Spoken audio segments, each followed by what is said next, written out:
All systems go. Cleared for takeoff.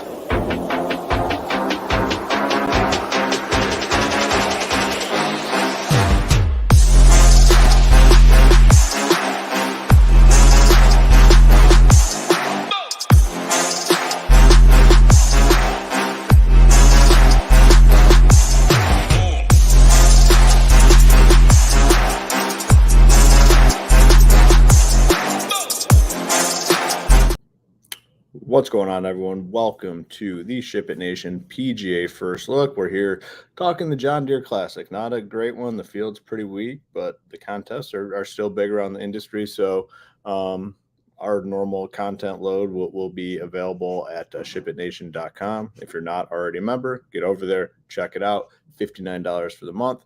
$599 for the annual package gets you access to everything on the website, and NFL obviously right around the corner.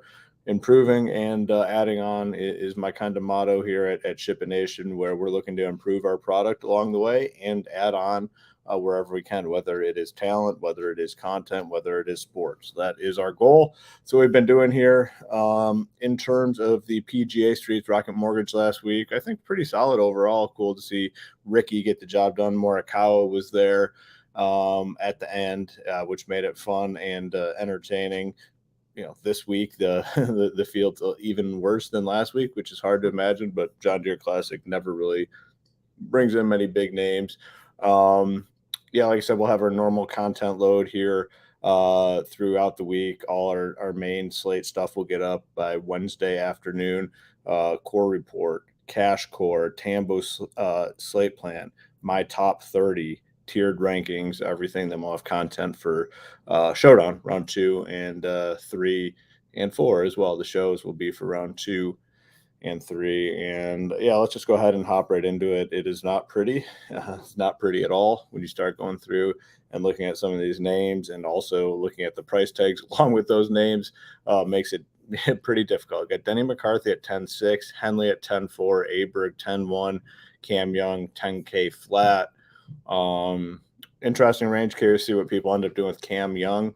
Been playing like absolute shit lately. He's 10K. He's like the favorite to win this event, but he hasn't. His best finish in the last like 2 months, 3 months is the 23rd. Well, he's 7th at the Masters. He had 23rd at, or 32nd at the U.S. Open.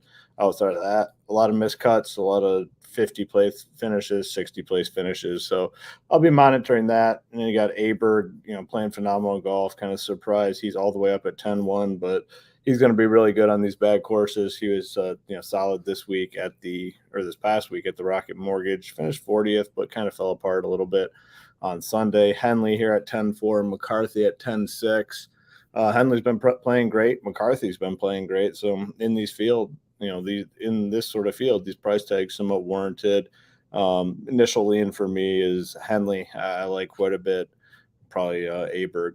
9K range. Adam Hadwin at 9.8, all the way down to JT Poston at 9K. I believe Poston has won at one point, won this event, so somewhat interesting there. Power, Seamus Power always plays good on weak courses, easy field courses, and that's kind of what we get this week. Chris Kirky, 9.3, like that price tag. Taylor Moore was kind of in contention there a little bit at 9.4.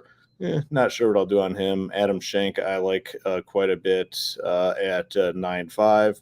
Keith Mitchell, 9.6. Eric Cole, 9.7. Hadwin, 9.8, all the way up to the top. Kirk, I like at 9.3. And then, I think Adam Shank's been playing pretty solid golf. He's a guy that I might have some interest here. Finished 7th last week, so I think he is an interesting option, to say the least. In the 8K range, Benny On, man, a guy I was on last week. He's 8.7. Tambo tried to warn me. I didn't listen. He missed the cut. And not sure what I'll do on him. We got Smalley and Jagger at the top, 8.9 and 8.8. Two guys that can make birdies, and you're going to have to make birdies this week. So I think those guys are pretty interesting. Got Nick Taylor. Doug Gim continues to play solid golf at 8K flat. He finished 33rd last week. 5 straight made cuts, and the 33rd last week was the worst. So very interested in him.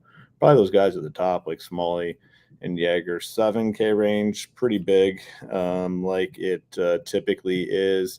Start some names that definitely stand out right out of the gate. Mark Hubbard, birdie maker, 7.7K. Ches Reavie has been playing very solid. He finished 29th last week. That's like 6 straight cuts made in a row, and he's been good. So interested in him for sure. Gordon Sargent, 7.5K, missed the cut, last week.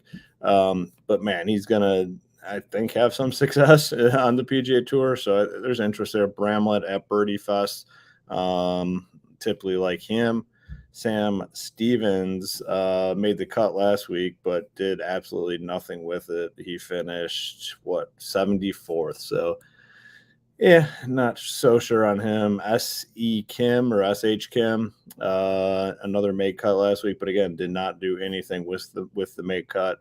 I like him a little bit here. Will Gordon, Tarum continues to play pretty well at 7.3K, 29th last week at the Rocket Mortgage. He's a guy that I'm interested in. Carson Young, still cheap. Again, made the cut and didn't do too much with it over the weekend. Finished 52nd, but just continues to make cuts. Interested there. Batia at 7-1. I think there's just a lot of upside with him. I think he's just a high upside guy that we can look to in these weaker fields.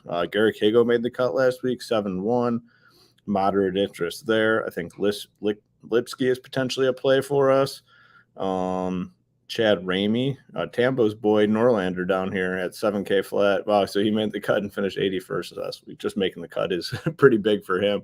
So I think there's a lot of options here in the 7K range. It probably does end up being a pretty popular range. It typically is, because a lot of guys you look at, like, man, I could see them being even a little more expensive.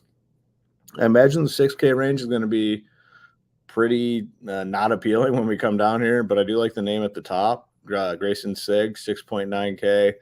He made the cut last week. That's 3 in a row for him. Again, a bad finish, 56, but we'll take it. My guy Malnati kind of returned last week, finished 9th at the Rocket Mortgage. All 4 rounds under 70. Interesting play for sure. Harry Higgs, I believe he made the cut for us last week. Yeah, T52. So yeah, I think he's a fine option. Noel at 6.8K. He's making cuts, really bad finishes.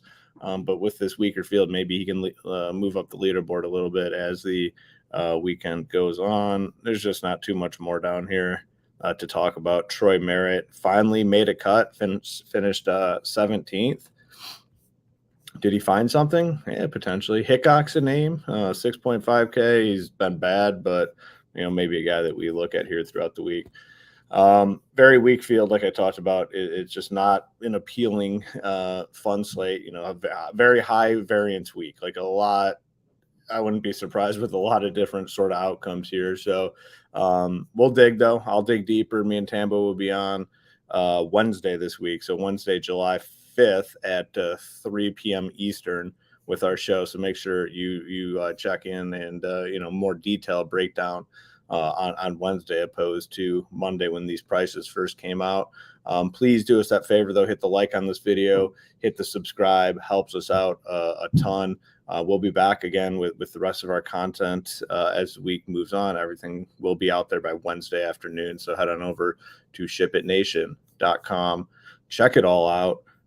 Tune in here throughout the week. We got our baseball content and PGA content, a big UFC card as well this weekend, title, and Big Marley. We'll have you covered for that. So get on over to SHIPITNation.com. Check it all out. That's going to do it here for the Ship It Nation first look video. We'll be back Wednesday, myself and Tambo, talking the full slate more in depth. Thanks for tuning in. Let's ship it.